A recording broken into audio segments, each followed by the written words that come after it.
आजाद Hindustan live, सच के साथ। शख्सियत लाजवाब।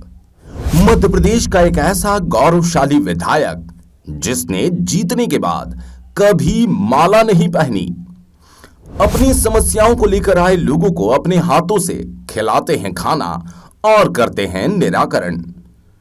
अलीराजपुर विधायक श्री मुकेश पटेल ने बनाया राजनीति को सेवा का अद्भुत माध्यम।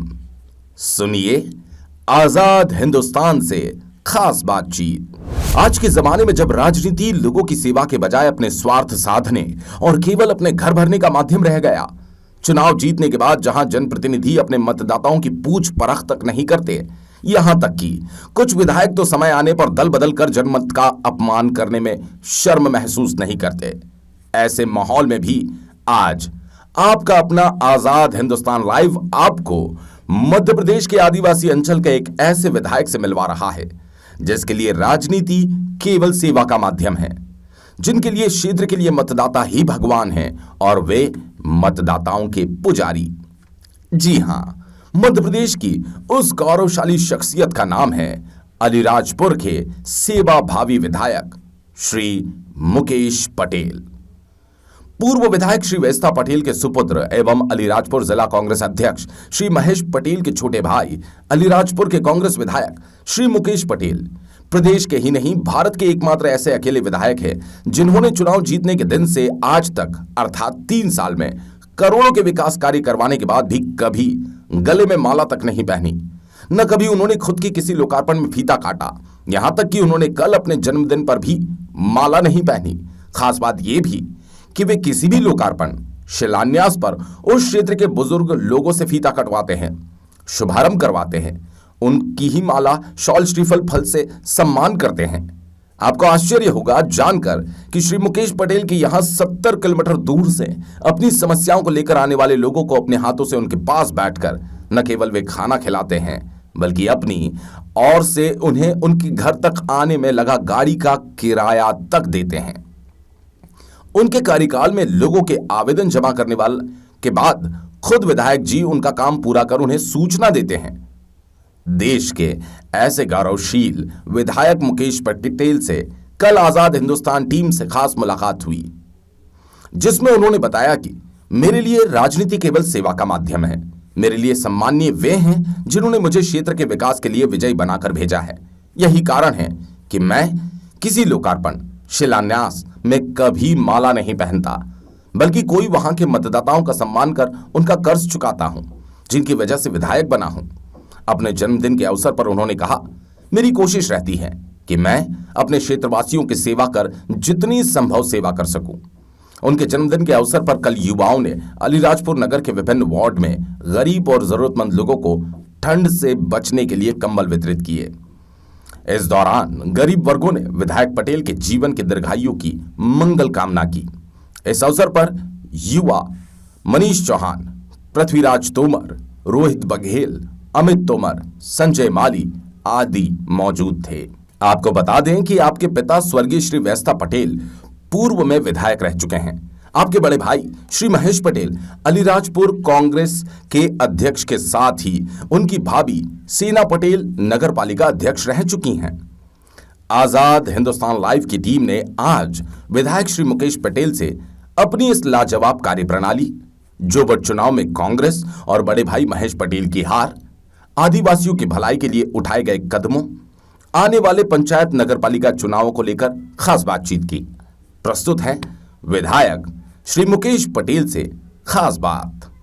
आज हमारे बीच मौजूद है अलीराजपुर के युवा विधायक श्री मुकेश जी पटेल।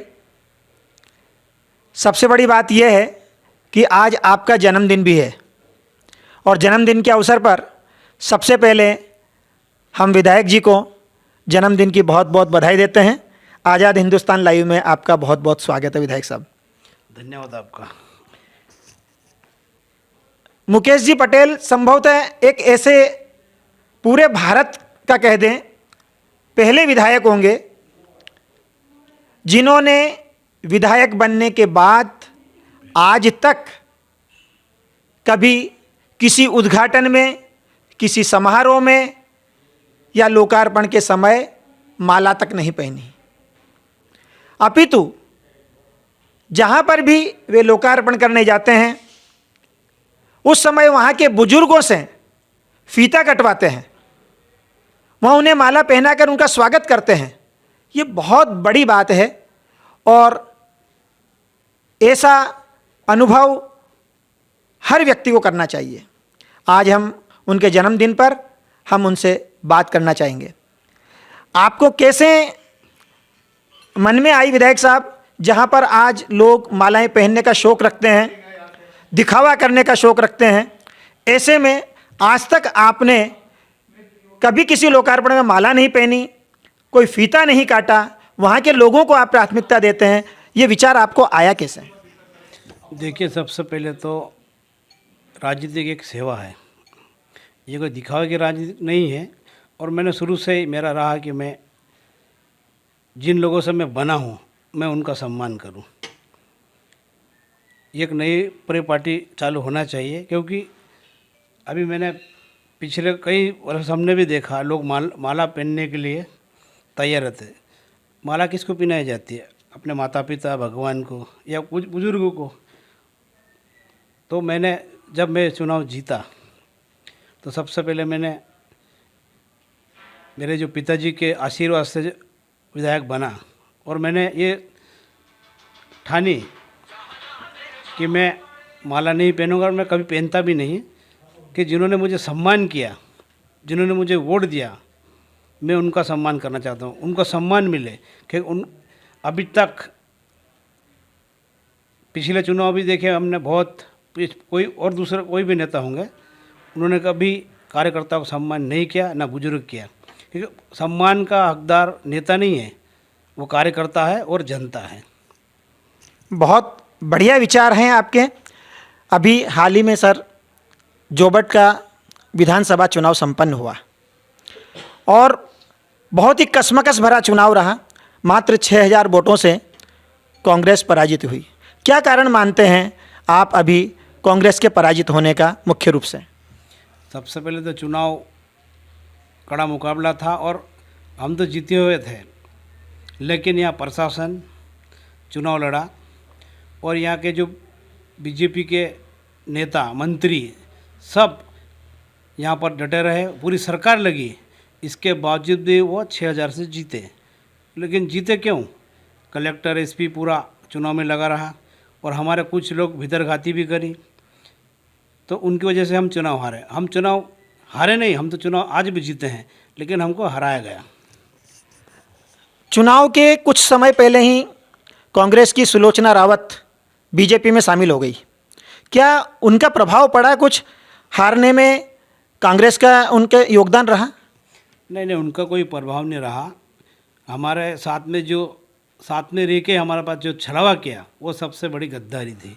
और आपको मैं पहले ही बता चुका हूँ कि यहाँ प्रशासन ने चुनाव लड़ा, ना कांग्रेस ने बीजेपी। यहाँ महेश पटेल वर्सेस सरकार थी और ये चुनाव ऐसा था कि पूरा मध्य प्रदेश के जनता निगाह थी।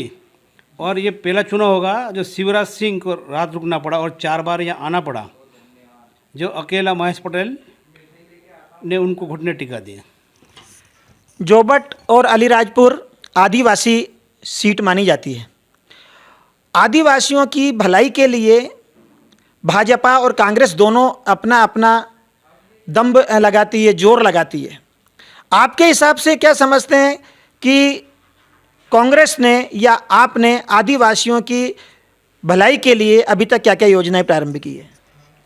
मैंने योजना हमारी बहुत थी, लेकिन 15 महीने की जो सरकार थी, इन लोगों ने जो खरीद के जो सरकार गिराई, अब 15 महीने में हमारी सबसे पहले तो 15 महीने सरकार चली, आपकी आचार संहिता लग गई लोकसभा की। इसके बाद फिर इसमें हमको काम करने का मौका नहीं मिला, लेकिन योजना बहुत अच्छी थी। कमलनाथ जी की योजना बहुत सारी थी जो हम लागू नहीं कर पाए, लेकिन इसके बावजूद हमने कर्जा माफ़ किया, लोगों को हर क्षेत्र में बर्तन दिया, 300-600 बढ़ाया।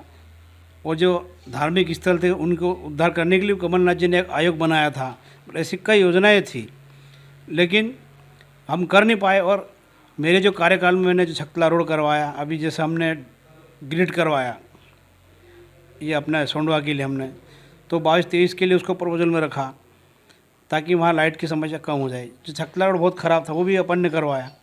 और इस मथुआड़ में भी अपन ने ग्रिड, एक सोरवा में ग्रिड है, ये सब कमलनाथ जी के कार्यकाल में हमने करवाया था। अभी हाल ही में कल ही प्रधानमंत्री की और शिवराज सिंह जी की मौजूदगी में जनजातीय सम्मेलन संपन्न हुआ और प्रधानमंत्री जी ने बहुत सारी घोषणाएं आदिवासियों के लिए की है। क्या आप उसे केवल चुनावी स्टंट मानते हैं या वे घोषणाएं पूरी भी होंगी? ये तो सिर्फ दिखावा है। अभी चुनाव आया तो आदिवासी की याद आ गई। अभी 15 साल तक याद नहीं करा और अभी इनके नीचे से ज़मीन खिसक गई तो अब आदिवासी समाज को इकट्ठा किया। ये सिर्फ झूठ बोलते हैं और झूठ बोल के राज करते हैं, इसके वाला कुछ नहीं है। अगर ये जनजाति सम्मेलन किया तो इतना पैसा खर्च करा, 13 करोड़ जो भी किया होगा, तो वो पैसा आदिवासी समाज में ग्रामीण क्षेत्र में लगाए, शिक्षा, स्वास्थ्य ये लगाते तो कम से कम गाँव में विकास होता। आज जो बेरोजगार युवा है, जो लट खा के घूम रहा है, उसको रोजगार देते हैं। तो हम भी मानते हैं कि नहीं, आदिवासियों के लिए कुछ किया, लेकिन ये सिर्फ दिखावा कर रहे हैं बस। अंतिम प्रश्न, अभी इस चुनाव में जहां चारों ओर बहुत सारी जगह बीजेपी की जीत हुई, लेकिन जोबट शहर में भाजपा लगभग 8 से 9 हज़ार वोटों से हार गई। उसके पीछे आप कारण क्या मानते हो? जोबट वासियों ने क्यों साथ नहीं दिया भाजपा का? ये जोबट के जो शहरी क्षेत्र है वो भी जानते हैं कि कांग्रेस बीजेपी में क्या फ़र्क है। और हमारे जितने भी जो जोबट क्षेत्र था ब्लॉक, वहाँ हम जीते, लेकिन भाबरा, कठियावाड़ा हम हारे। तो वहाँ भी हमारे साथ जो कुछ जयचंद थे जिन्होंने काम नहीं किया, हम उसकी वजह से हारे और सरकार से हारे हम। तो कि चुनाव हारने के बाद भी आप जोबट को किस नज़र से देखेंगे? चुनाव तो हम आज भी जीते हुए हैं और मेरे जो बड़े भाई साहब ने चुनाव लड़ा वो ताकत से लड़ा और आज भी हम उनको बोले कि आप जोबट संभालो, ताकि 2023 में हम चुनाव जीतेंगे, चाहे जो भी हो, हम दोनों सीट वापस जीतेंगे।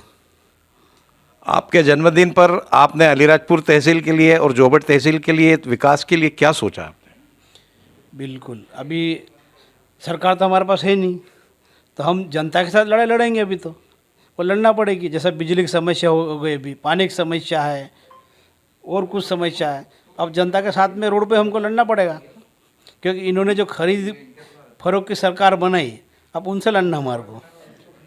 नहीं, इस चीज़ को तो हम मानते हैं कि आप हार के भी जीते हैं, क्योंकि जो मुकेश जी पटेल को वोट मिले हैं उससे सिद्ध होता है कि निश्चित महेश जी पटेल को जो वोट मिले हैं उससे सिद्ध होता है कि आपने चुनाव हार कर भी जीता है, क्योंकि आपकी लीड जो रही है वो शासन और आपकी बीच में रही है। एक तरफ सरकार थी और एक तरफ आप व्यक्तिगत रूप से खड़े थे।